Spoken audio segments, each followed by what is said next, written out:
Hello, English 10, Ms. Long here. I hope you've had a fabulous long weekend for Labor Day.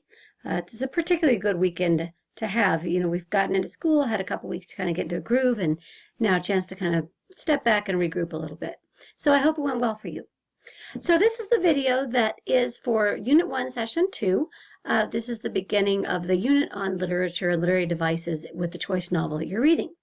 So I want to first take a look at some things that came up last session and then walk you through this week's session. And I will try to make it as brief as possible because I do value your time, but I also want you to get some feedback on some things.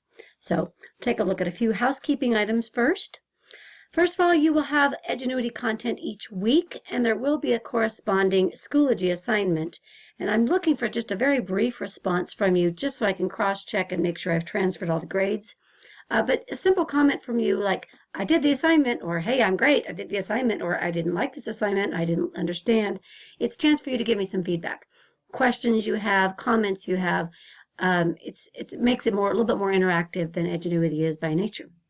Also, what came up this week with the vocabulary assignment is you were asked to submit a vocabulary sheet. It said print it off and submit it to your teacher. That's the kind of thing you can just upload in that Schoology assignment. So if it's asking you for a vocabulary sheet, just make use of that for that purpose. The other thing I just wanted to let you know about is there's a different setting in Edgenuity that can either stop you until you master a certain standard, or it can let you go flexibly through the content. And the issue I was having is when I had it set to where you had to master something before you could move on, then you were stuck. And I didn't feel like that was a really good use of your time because you couldn't do anything until I was able to get back to you. And I might have been in a meeting or with a student or something, and so I couldn't immediately respond. So I've set it so that you can roam throughout the class, but please do not complete anything other than the assessments and the assignments that I'm giving you each week. I'm giving you them by name. Those are the things you need to complete. Don't go on and take pre-tests. Don't take unit tests. Just stick with the things that I've assigned you, please. Because the flip side of this is then I have to set it so that you can't go on until you get your 70%. And that's more inconvenient for you. So just pay attention for that and just stick with what I've given you. I had a question come up about figurative language. I really liked this one. Someone asked, how could someone just come up with all these different types of figurative language and categorize different phrases or words into different types of figurative language? And I had to laugh and think about a friend of mine who talked about how pasta is really all the same thing, but they call it different names, whether it's a really thin strand, then it's angel hair, or thicker, it's linguine, or different shapes. It's the same stuff, but it's different names. And there's a certain analogy I could make with figurative language on that.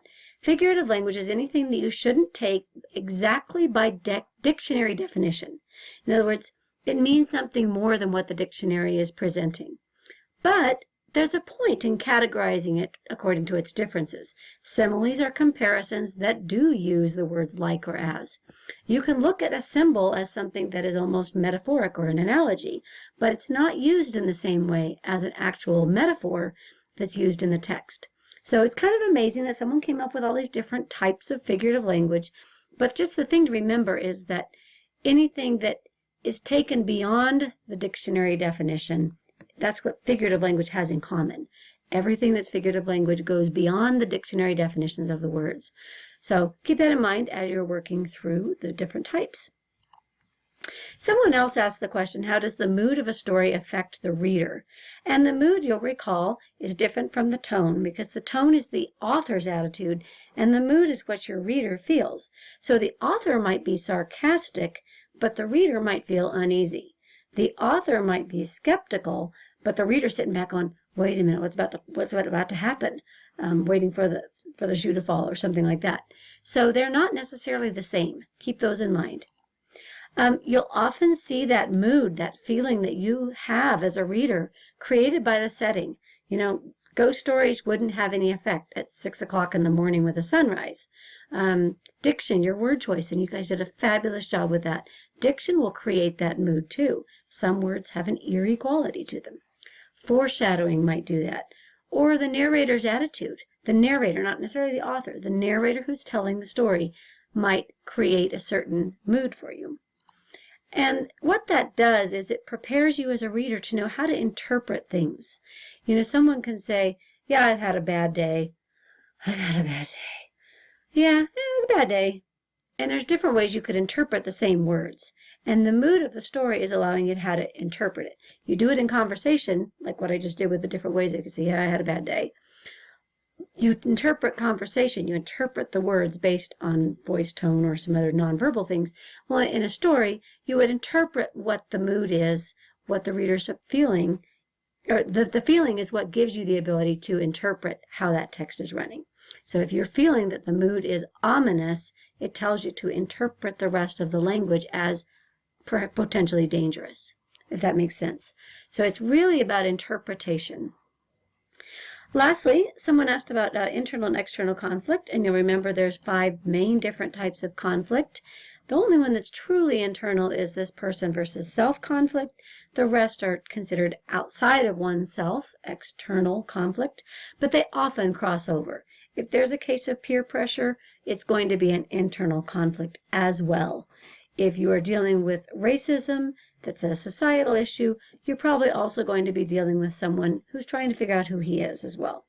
So there is crossover, but they are categorized as a way of understanding character. So now let's take a look at session 2, where we're going, and we walk you through it very quickly.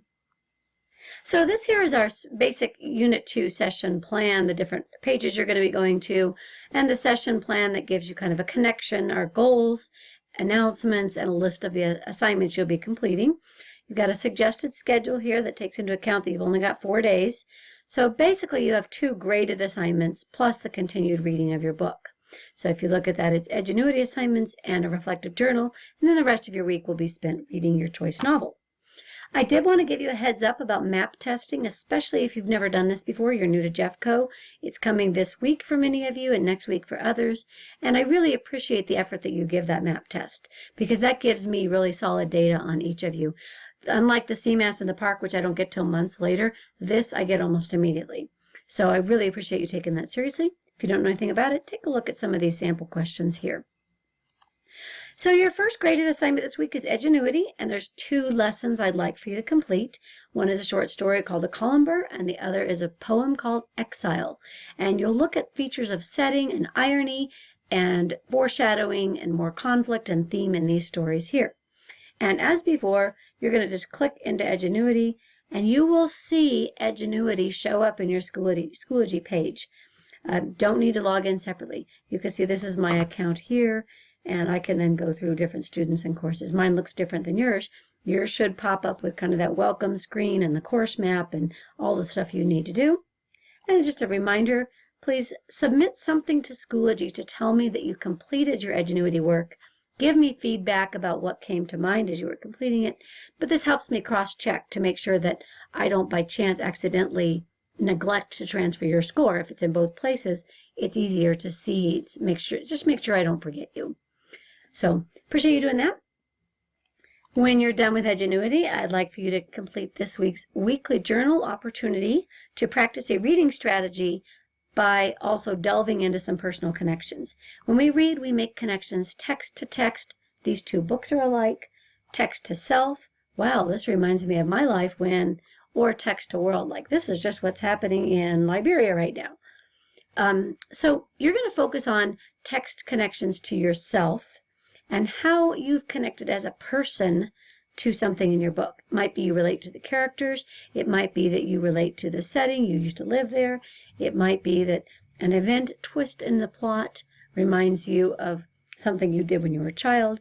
But you're going to describe those connections that you're making with your book using a few well-chosen quotations like the ones you have been annotating as you read. So please continue to do this as you read the next segment of your book. Write those comments on sticky notes or put them in your ebook or keep them in a journal or something. Keep some quotations that just stand out to you. So, because you will be using those as you do a literary analysis. And then after you've finished the journal and the Edgenuity, the last step is just to simply wrap it up by continuing your reading. And you can check yourself at the end of the session. Into the session, you should have 3/4 of your book done. The entire book should be finished by September 18th. So hopefully that puts you on a good schedule and you're enjoying your books. I can't wait to hear what you have to say about them. Have a great week, and message or call or text with any questions. Bye.